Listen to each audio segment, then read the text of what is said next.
question for you, DeAndre Washington. What is it that intrigued you guys to make him the back that you wanted to trade for and add to this team?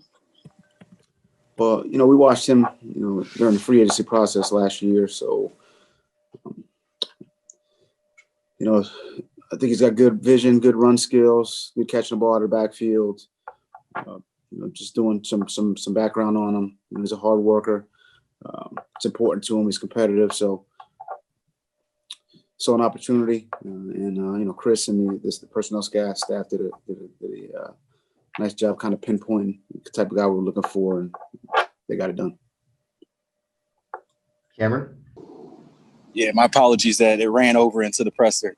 But yeah, I wanted to ask you, I know you mentioned it a little bit yesterday, but Justin Herbert being more effective against the blitz, how does that change what you guys do? Obviously, you want to be aggressive and send some blitzes. Does that do anything, knowing a quarterback's, been effective at that?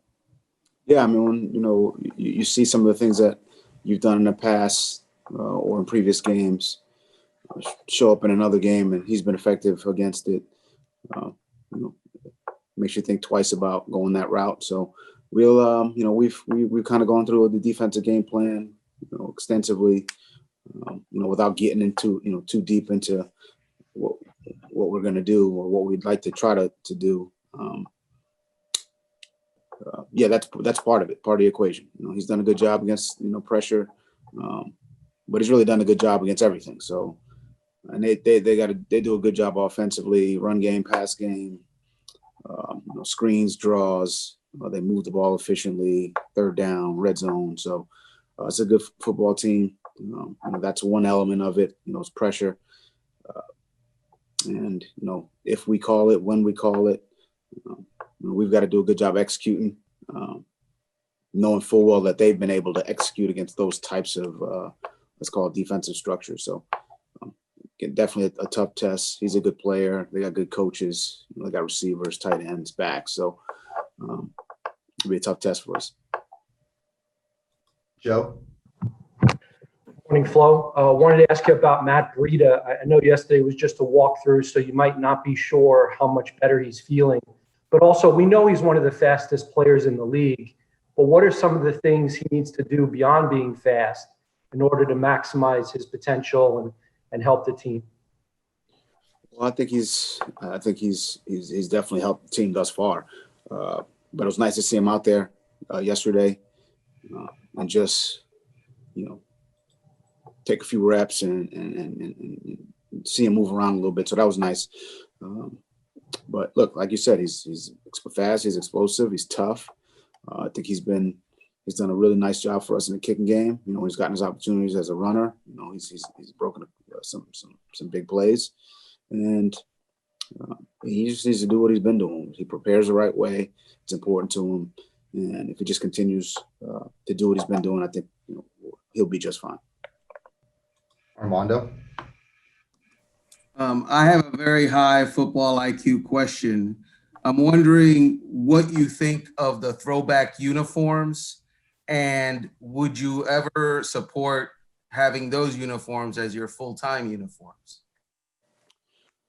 I'm not a big fashion guy. It's not really, at the top of my priority list. I like the new uniforms. I like the old uniforms. I like the old logo. But I like playing and coaching football.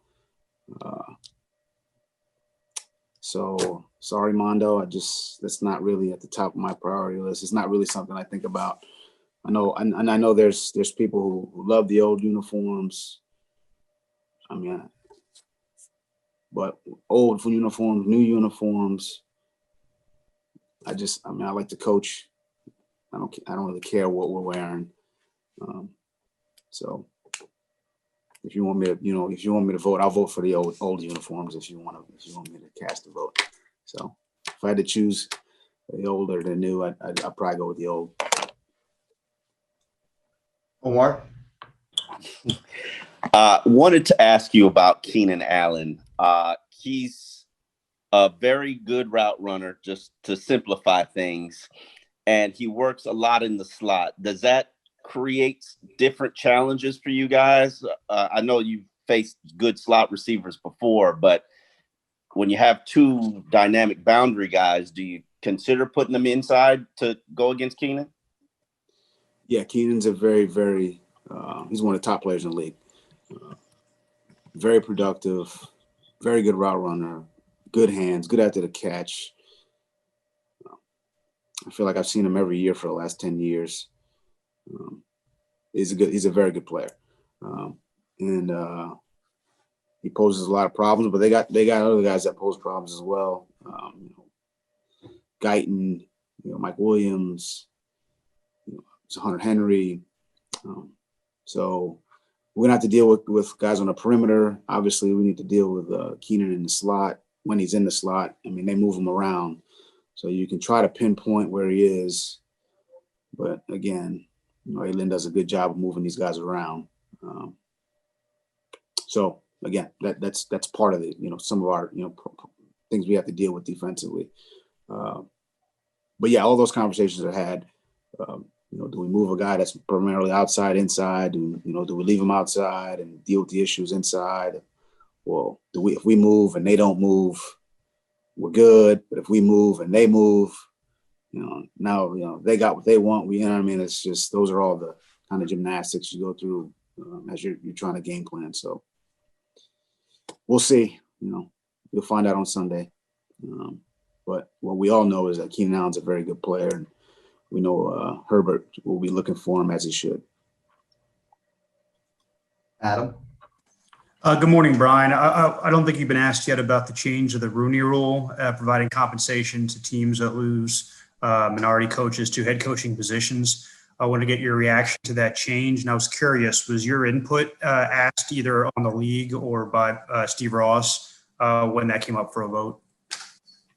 I mean, I've said this multiple times. I think there's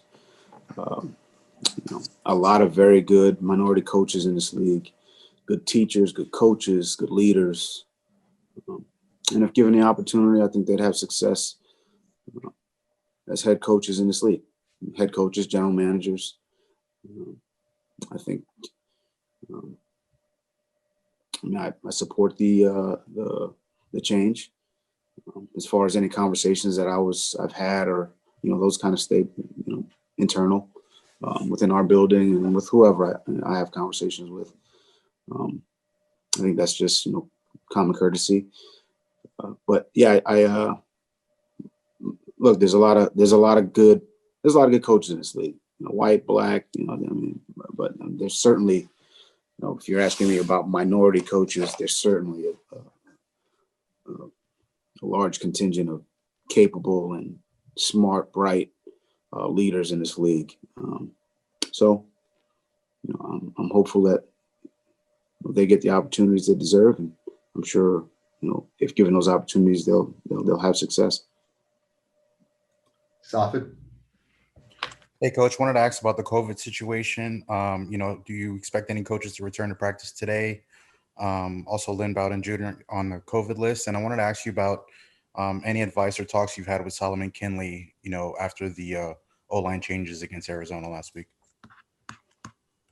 You're gonna hit me with 4 questions right there, huh, Safid? 1, 2, 3, 4. All right. So, as far as Solomon Kinley, I talked to all the offensive linemen. I try to talk to everyone on the team. But look, my message is normally the same. Let's improve. Let's get better every day. What happened last week or 6 weeks ago really doesn't matter. It's about what you do today, how you perform in practice today, and that's how you take advantage of your opportunities when they present themselves. I didn't write them down, so can you unmute them and we can kind of go through these again? Yeah, just your COVID situation. If you expect any coaches to return to practice today, and Lynn Okay. Bowden. All right. So expect Lynn Bowden to be back today. Coaches, we'll get a couple back. I'm not going to get into who, but we may get a couple back. And then I think our guys have done a good job as far as having the next man up mentality, whether it's players, coaches, equipment, training room. I think everyone has that mentality. So it's been good that way. I think it's always good to do something that you're not normally doing. Maybe a little uncomfortable, but in the end, you're probably better for it. Have a better understanding of the overall scheme and different vantage points of how other positions or other players see things. So there is some good that comes out of it, I think, in my opinion. All right, time for one more. We'll go to Barry. Hi, Brian. Speaking of Lynn, it'd be helpful to know this year whether Lynn and Malcolm Perry, not to lump them together, but obviously two rookie former college quarterbacks, if they're more change of pace guys or if they're actually could develop into legit slot receivers. If you could please address where both of them stand in their growth toward that goal. So it'd be helpful to know for who? For you, It'd be Barry? helpful to know for you guys, for Dolphins fans, for writers who cover the team and are trying to determine, okay, could these guys be long-term slot receiver options? Well, when we start talking long-term, Barry, that's when I got to revert back to today. I think the message is and always will be, let's not think about long-term and how far down the road or how many years we're going to be, this, that, or the other thing. The focus is today. Improving today, having good meetings, having good walkthroughs, having good practice, stringing them together. That will hopefully manifest itself in the game. If and when their opportunities, show up in the game. I think sometimes you can make progress and no one sees it and it doesn't show up on the stat sheet. And you may be the long-term answer, or someone may be the long-term answer, and you guys don't know, and I don't know, and no one knows, and then bam, things happen, and it's because of the work that was done, in the previous 8-9 weeks. So again, looking for the long-term answer, in one game. I don't think that's normally how it happens. I think it happens over time. I think it takes time. And there's let's call it a compounding. Basically, it takes. There's a growth here that occurs over a period of time, and we don't know if it's long term because it's still very early. So that's kind of my thoughts on both of those guys, as well as every other young player we're dealing with on this team. Probably not the answer you're looking for, Barry, but it's the one I got for you.